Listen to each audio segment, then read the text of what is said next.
welcome, welcome. Let me introduce myself first of all. I'm Dr. Keith Manock. That almost looks like me. The beard's gone for the moment, but it'll be back. Does look like me. I'm a senior lecturer in the School of Computing and Mathematical Sciences, which is before that was the Department of Computer Science. My roles, apart from teaching and research, as recruitment and admissions lead. The other key bit is that I've been at Birkbeck for nearly 40 years, which is by choice. But I've done a lot of other stuff outside in terms of consultancy and working at other unis. But obviously I must like it because I'm still here. So what am I going to do? Well, I haven't got long and hopefully you can hear me. So let's start with that. Can you hear me okay? If you just type yes or a thumbs up thing, that will be brilliant. Yes. And yep, fantastic. On we go. And you can see the screen, okay, Yeah. until it goes wrong. We'll wait, we'll see. Thank you very much. Still select group. We're back to a select group. Okay, so I'll go through this and as quickly as I can, and then we'll focus on your questions and aspects. And can I ask you what you're interested in terms of related to computer science, so I might be able to tailor things a bit more towards you? So I have enrolled in the it's the PG Cert for data science with Okay, yourselves. Yeah, yeah. so you're going to do that Although at distance. Yeah. yeah, doing it at distance. So my other experience before that. So I did like a diploma, nothing too fancy in data analytics last year. Just I say played around with that, but it's really interesting and it's just really to open doors in respect of what I do on a day-to-day basis. So Yes, it's very wise to dip your toe mm, in these things and leverage the skills that you need at yeah. present before, if you wish to take it further. I'll carry on with the talk anyway, and then perhaps we can talk about that in particular at the end.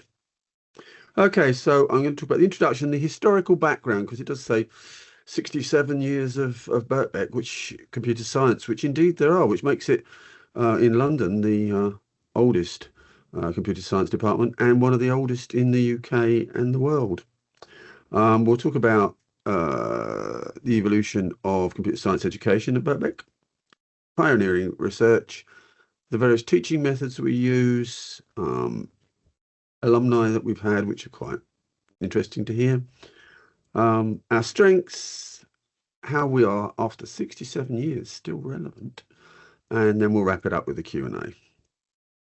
Oh, and the contact information at the end, which if you're already enrolled, you don't need, but we'll still do it.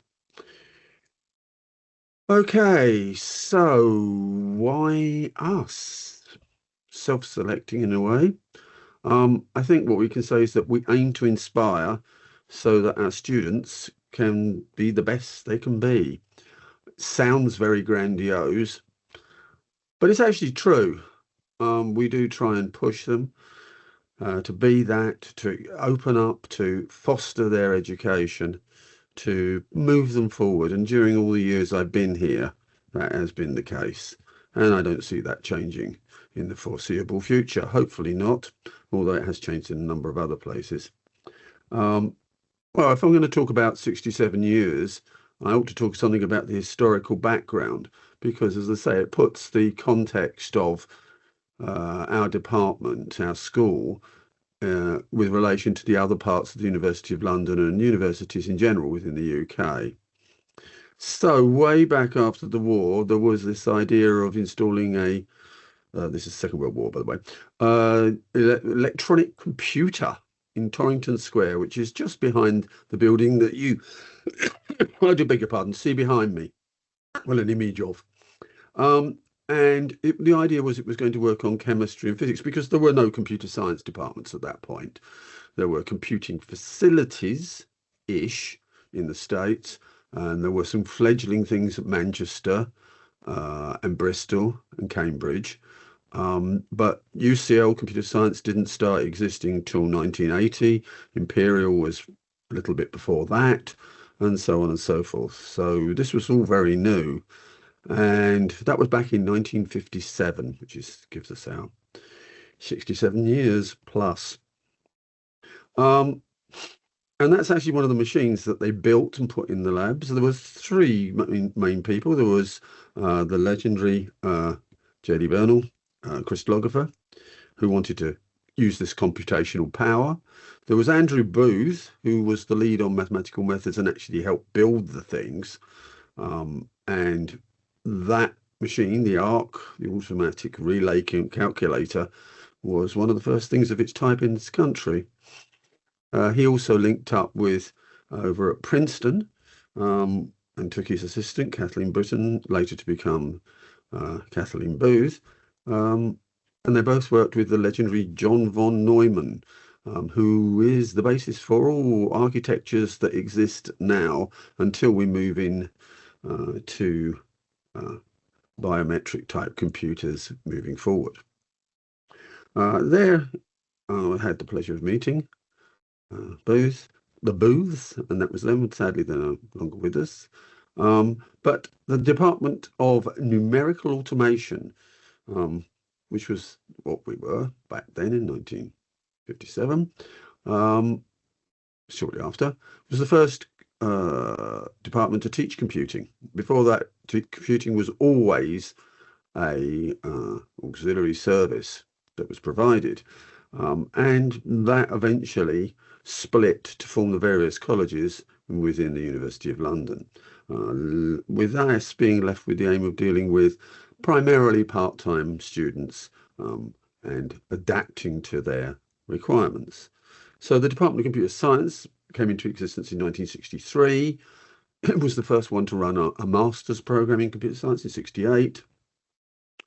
And like most computer science departments at that time, it also ran all the computing services for the college.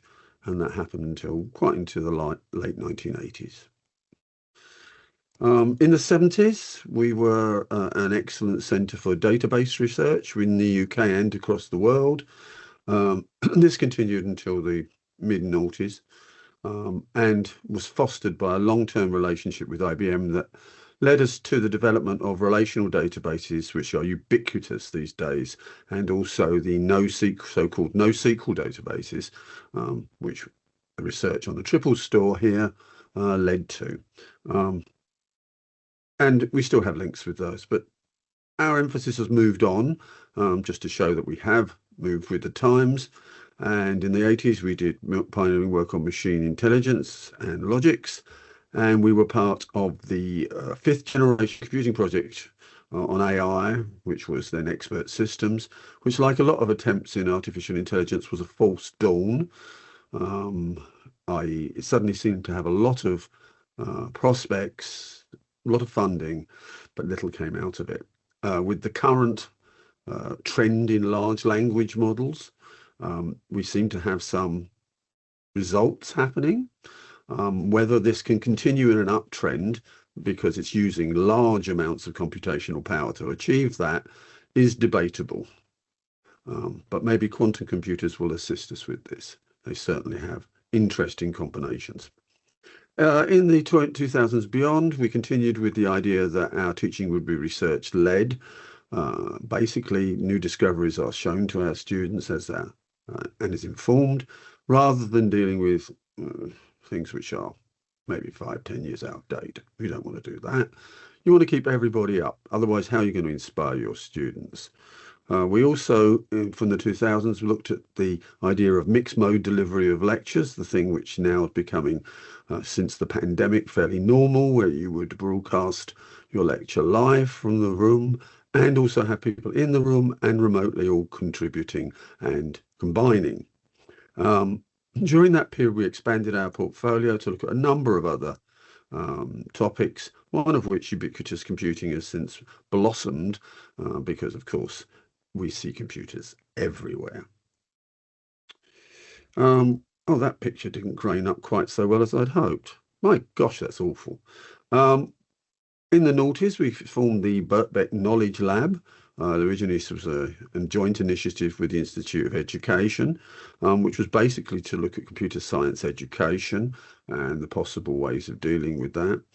This led to links between us and Harvard and Stanford, amongst others, and still exists within the Birkbeck main building confines. We don't have that particular building anymore.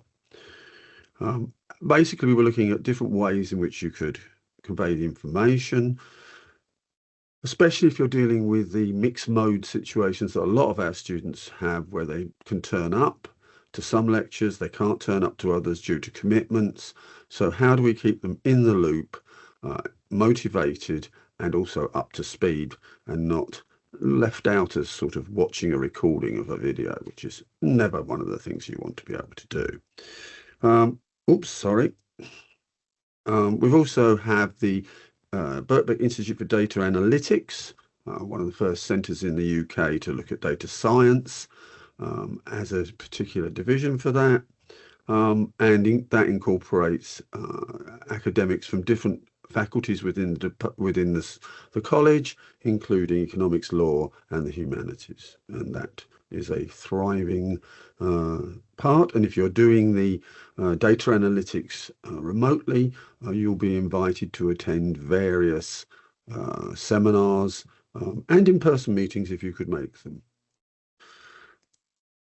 The other one is that we are a founding member of the Institute for Coding, which was a national institution and still is, for digital skills, because obviously we have a digital skill deficit that we need to make up. And basically that covers data science, cybersecurity, AI, coding. As I have already explained, we have a long history in this area.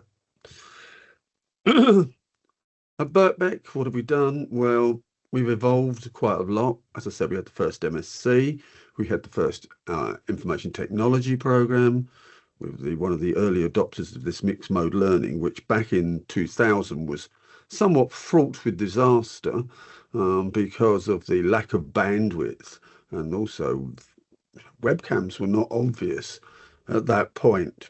YouTube did not exist. It was a challenge, but we did it, and we still do it today.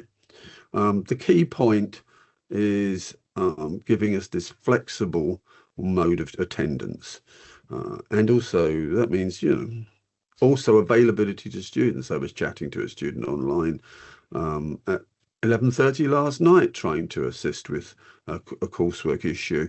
And because we also have students in diverse areas of the world, we also have to time shift within those things. Similarly, in the way that we move with the times, we had our first degree programs on e-commerce. We were one of the first, I think we were the first, might be the second, in a joint thing way back in noughties, in that bubble of e-commerce. So, as I say, early adopters on data science. We have a distance learning program we've achieved for our masters in computer science, which deals with the University of London External Studies, where we use large amounts of materials and deal with people across the globe. We've also evolved our mathematics courses to include data science and AI, and we're shortly going to be launching the cryptography lab, and therefore our undergraduate and postgraduate cryptography courses, because obviously with the current situation with cybersecurity, hacking, etc., and the recent large amount of theft of bitcoins, and we have to be on that. And as President Trump has said, this has to be an emphasis on that area. That may be the only time I ever quote him. Pioneering research, yes, we have, there we go, a history of that down the years. which I hope I've sort of conveyed so far. But the idea is that we want to provide an environment which brings people from diverse groups together, whether they be full-time or part-time, so that they can discuss things and also give them access to the world's leading people on the various topics they are researching into or studying in general, because of course our students at the normal level also pursue research type projects. As I said, we're a world leading centre in many areas now. Okay, we are a small department, which is good in the sense that we can target our students and have further interactions with them. When I used to lecture at various other institutions, sometimes my classes were 250 to 500 students, and it's impossible to relate to anyone beyond the second row. If that, we don't have that issue, but because of that means that size issue, that means that obtaining large research grants can be difficult because we don't have the weight of numbers that some other institutions have. But we did extremely well in the last Research Excellence Framework, and so far it looks as we're going to do extremely well in the next one, where we're in the top 25 units in the UK for computer science informatics research. In fact, we were 13th. To read more about that, I've provided a link at the end of the talk, which is a QR code you can scan to follow these things up. 90.1% of our faculty are research active, which is a very high number, especially in a small department. And when you have 55% as judged as being world leading in terms of the outputs, for the size of department we're actually punching above our weight, which is great, which is exactly where we want to be. So in terms of innovative teaching methods that you will see, we are part of the HyFlex streamed live in-class study type aspect. But as I say, we've been doing that for well over 2 decades in various aspects. So we have a lot of experience in that and how to manage that, because it's a very different thing when you're managing in class and online at the same time. Because our programs are quite modular, that gives us the ability to mix and match topics. It also means that for various parts of the programs we can adopt one teaching style and easily switch to another. And again, we are led by the students and what their requirements of. So these syllabi are not fixed in stone. If we need to adapt to accommodate the particular cohort, we do. We use a virtual learning environment. That's fairly common. We use Moodle. I'll show you that in a second. Well, I'll try to. It might go wrong. All lectures are recorded, and we have additional help sessions and study groups at times that wouldn't happen in conventional universities. Typically, they're in the evenings or weekends, normally virtual, so we don't have to drag people into the college at those times. But again, they're provided at different times to what would be normally the case, and also our staff are generally available, as I indicated with my discussion last night. Okay, so let's go and try and have a quick look at an example module. Still on time, so that's good. So I'm just going to try and switch this, and if it works, that'll be brilliant, and if it doesn't, that won't be so brilliant. So what you should see now is a screen. Let's get rid of this. Identifying this module. Hopefully you can see it. If you could give me a thumbs up or similar to say you can see that. So all our modules have. Yep, good. Thank you very much. It's very small, but you can see. Yep, great. Thank you. That's very useful. So what we have is a tile-based system. I'll just pick one of the things at random in here. Let's pick that one, which was not the one I was going to pick. So all the modules look roughly the same. Everyone has some learning objectives that we wish to achieve, some pre-sessional activities These are normally fairly essential, so you'd have short videos. Most of their videos are sort of between 5 and 10 minutes, introducing the topic so that people do not come into the class cold. Because in the actual class, what you want to do is essentially flip it so that a lot of the standard work is done before or after the class in student time, and therefore when you're in contact with the staff you can discuss problems, and that's the most vital time, because that is where the learning really takes place. And if you're going through standard materials during that session, that just cuts down on that essential time. So we provide a lot of videos, links, materials. In this case, a refresher from because we're going to use it in this module, and it was in the previous module, with recordings of the live sessions, a worksheet, self-assessment quiz, and some things to do at the office, and some additional resources. So all of the modules have this same similar structure across the whole school. Okay, let's switch back. And please do ask any questions if you wish to. There we go. So, just to give you an idea, hopefully, here's an example of one of the little snippets.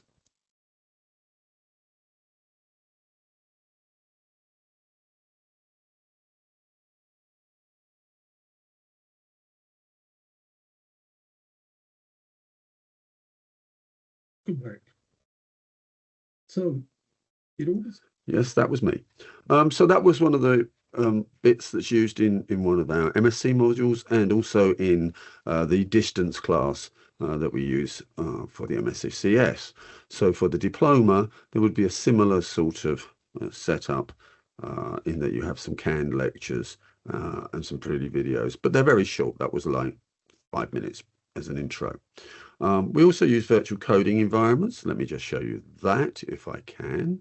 Again, prone to going wrong, but we'll see what happens. Let's have that back in. Let's have that back, please. Come on. Good. So one of the things we use is a Codio virtual environment, because when people join us, they haven't always got the same machine, same kit, same access to machinery. So what we do is we run it in the cloud as a combination of education materials and embedded coding. And this applies to data science as well, because we run a Python and data science module in exactly the same way as a primer to the course.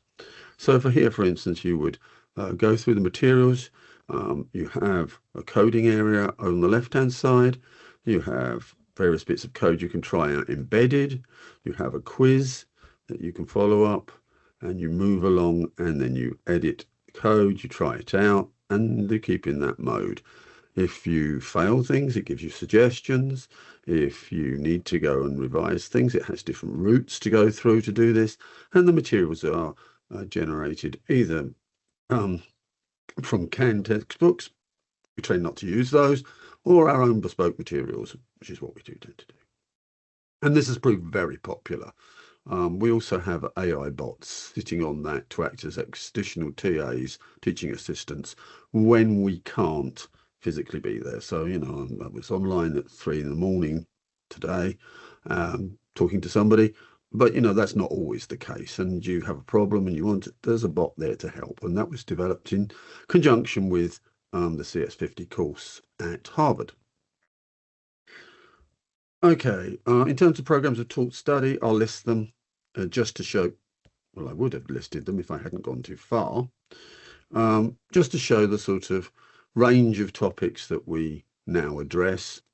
And similarly for the postgraduate one, a large array of courses.